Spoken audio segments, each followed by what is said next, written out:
இது வரைக்கும் நம்மளுடைய பல்லாண்டு வாழ்க்கை சேனலை சப்ஸ்கிரைப் பண்ணலனா மறக்காம சப்ஸ்கிரைப் பண்ணிக்கோங்க. அப்படியே பக்கத்துல இருக்க பெல் சிம்பலையும் மறக்காம பிரஸ் பண்ணிருங்க. அடுத்தடுத்த சூப்பரான டிப்ஸ் எல்லாம் உங்களுக்காகவே காத்துட்டு இருக்கு. ஹே காய்ஸ், இன்னைக்கு நம்ம சேனல்ல பாசிப்பயிறு தோசை எப்படி பண்றதுன்னு பார்க்க போறோம். டயட்னு சொல்லிட்டு சாப்பிடாம இருந்து டயர்டாகி அதை கைவிடுறதை விட இந்த மாதிரியான ஹெல்தியான உணவா சாப்பிட்டு ஸ்லோவா வெயிட் லாஸ் பண்ணுங்க. வாங்க எப்படி பண்றதுன்னு பார்க்கலாம். ஒரு 100 கிராம் பாசிப்பயிறு எடுத்து அதை நான் நைட்டே ஊற வச்சு எடுத்துக்கிட்டேன். இதை நல்லா வாஷ் பண்ணிட்டு நம்ம அரைச்சி எடுத்துக்கலாம்.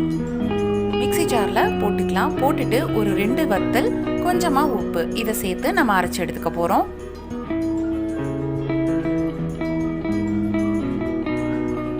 தோசைக்கல் நல்லா ஹீட் ஆனதுக்கு அப்புறமா ஒரு கரண்டி மாவு எடுத்து ஊற்றிக்கலாம்.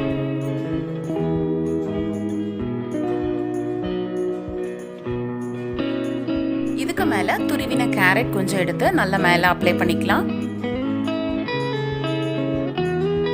கொஞ்சமா சின்னதா கட் பண்ணின வெங்காயம் அதையும் சேர்த்து மேல போட்டுட்டு தோசை கரண்டியை வச்சு நல்லா பிரஸ் பண்ணி விட்டுக்கலாம்.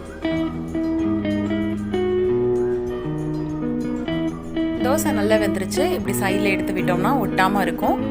இதை பின்னாடி திருப்பி போடணும்னு அவசியம் இல்லை.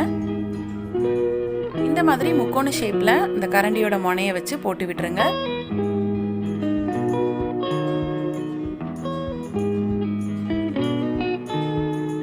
இதை நம்ம நல்லா மடக்கி விட்டோம்னா சூப்பரான பாசிப்பயிறு தோசை ரெடி.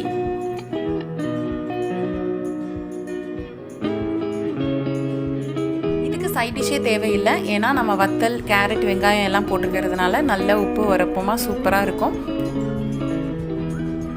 கண்டிப்பாக நீங்கள் இதை ட்ரை பண்ணி பாருங்கள். மீண்டும் ஒரு நல்ல வெயிட் லாஸ் ரெசிபியோட நான் உங்களை சந்திக்கிறேன். தேங்க்யூ.